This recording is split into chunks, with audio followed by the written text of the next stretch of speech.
OK, alors je pense que tout le monde est arrivé. I just want to inform you that I will be speaking in French, so... Je vais parler français. Si vous ne comprenez pas le français, allez chercher un récepteur. Headphones, yes. OK, thank you.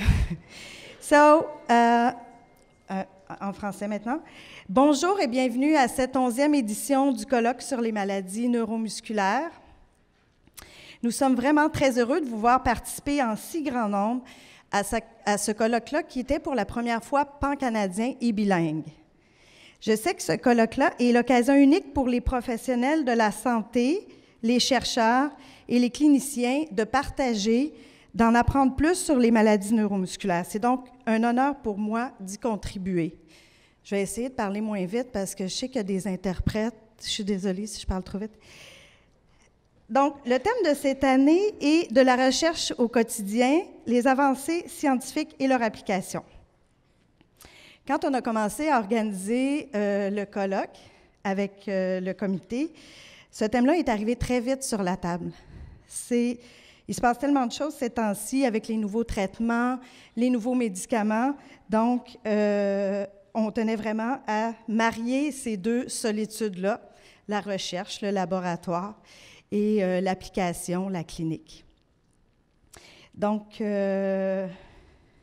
c'est ça. Et en plus, ce qui faisait très bien, c'est qu'à Dystrophie musculaire Canada, dans nos nouvelles priorités, on a le Knowledge Translation, et je vais essayer de le traduire, et j'aurais dû aller demander aux interprètes avant, mais je vais voir si je le traduis de la bonne façon.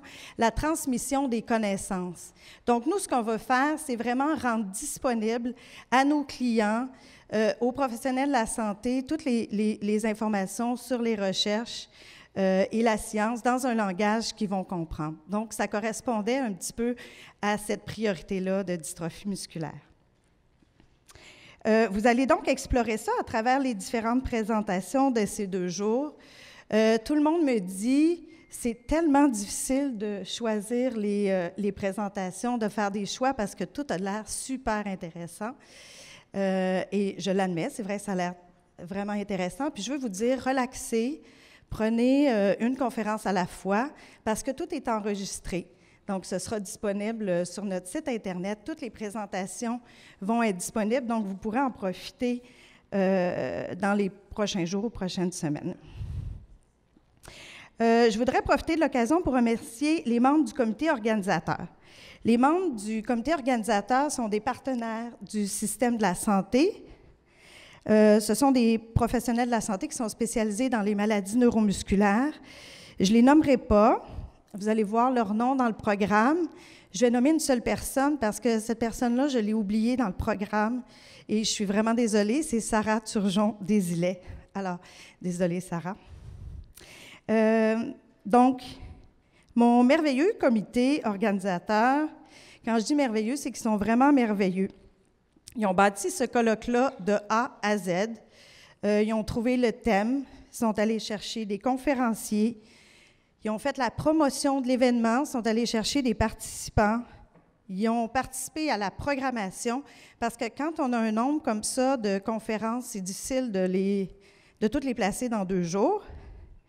Ils sont ici sur place pour faire les présentations, puis agir en tant que modérateur, puis pour répondre aussi à toutes mes urgences que je vais avoir dans les 2 prochains jours.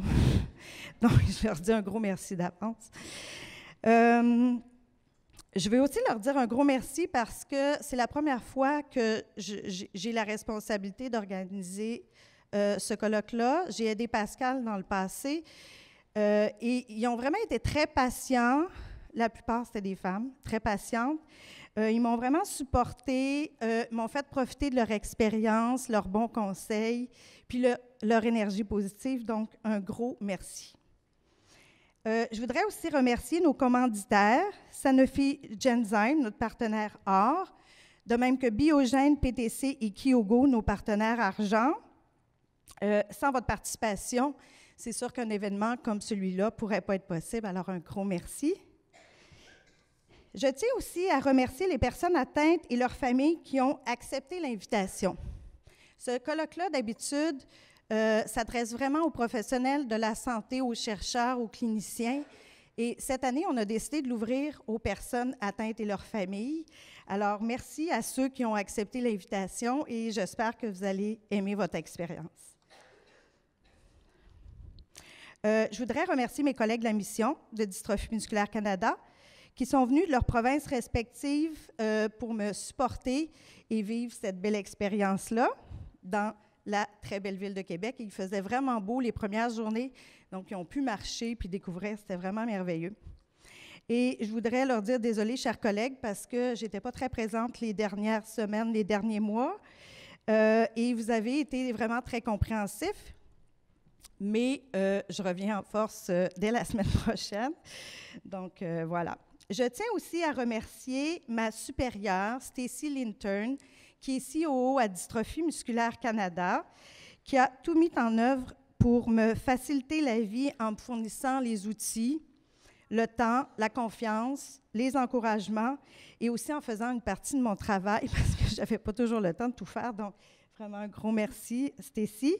Elle va à son tour venir nous dire quelques mots et ensuite, on va avoir notre conférence d'ouverture et je vais revenir juste avant les premières conférences pour parler vraiment plus de logistique.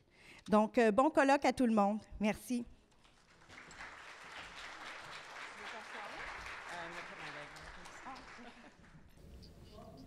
Bonjour tout le monde. Bienvenue à l'11e édition du symposium intitulé « De la recherche au quotidien, les avancées scientifiques et leur application ».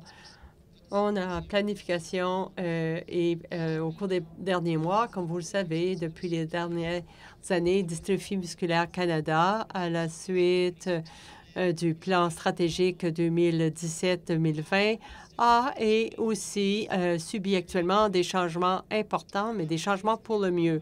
Évidemment, plus d'argent pour la mission. On a pu mettre des investissements pour améliorer notre programme, rejoindre plus de personnes, avoir un plus grand impact. De plus, nous avons continué d'investir davantage dans la recherche. Cette édition du symposium pour la première fois s'étend aux professionnels de la santé dans tout le pays, bilingues, et aussi toutes les sessions seront enregistrées pour les partenaires et clients sur le site.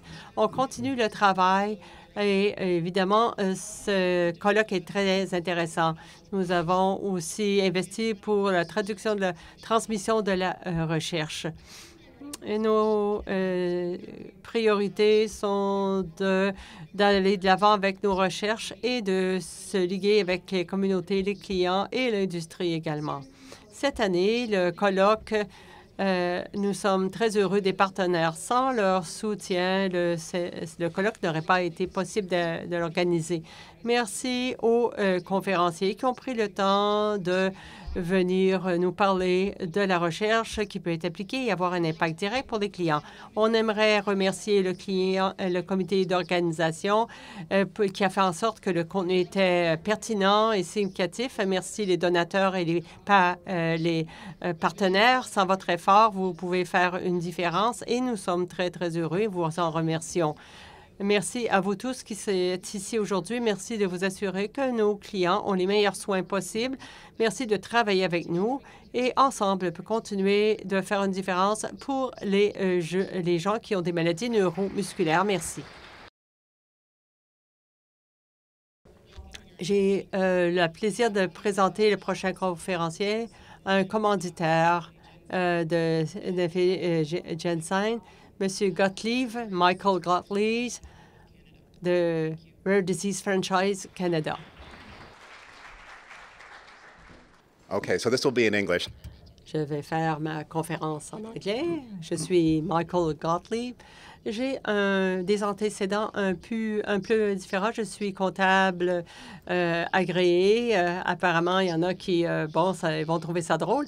J'ai aussi un baccalauréat en génétique. J'ai travaillé pendant quelques années pour des scientifiques dans les laboratoires. J'ai travaillé pour des professionnels de la santé et aussi j'ai travaillé pour les laboratoires. Alors, ça me donne une appréciation du processus de recherche. J'ai été membre de conseils d'administration, d'organismes de charité et aussi président du conseil d'administration d'organisation d'Ontario. Alors, c'est magnifique ce que Dystrophie musculaire Canada fait pour la communauté. Aujourd'hui, pour les maladies rares au Canada, Johnson, nous sommes très heureux de parrainer la conférence aujourd'hui. La plupart d'entre vous, vous savez aujourd'hui que nous avons un traitement pour la maladie de Fanconi, mais je ne suis pas ici pour parler de ça. Je veux parler de Sanofi Janssen à cause de nos valeurs clés. C'est que nous voulons faire si nous faisons la bonne chose pour les patients, tout le reste va suivre. Et c'est la même chose qu'on fait avec la dystrophie musculaire Canada. Mais évidemment, mon travail est d'essayer d'aider le plus de patients à avoir un diagnostic et de pouvoir les aider avec bons médicaments au bon moment dans leur cheminement médical. À titre d'exemple, beaucoup d'entre vous connaissez le panel de l'Université de Sherbrooke, Sequencing Panel, le panel de séquençage. Oui, non? Alors, c'est vraiment une histoire très bien. Ça a commencé avec Sébastien Levasque de l'Université de Sherbrooke qui a commencé. Et c'est on savait que c'était difficile d'avoir accès à ces panels gènes et il y a trop de patients qui étaient assis dans les bureaux de médecins sans pouvoir avoir de diagnostic. Aujourd'hui, c'est possible. Et parce qu'on n'a pas de traitement pour toutes les dystrophies, ça ne veut pas dire qu'un patient doit rester dans l'ombre. Alors, j'ai parlé avec Dystrophie musculaire Canada. Je sais que tous les patients doivent avoir une réponse et tirer profit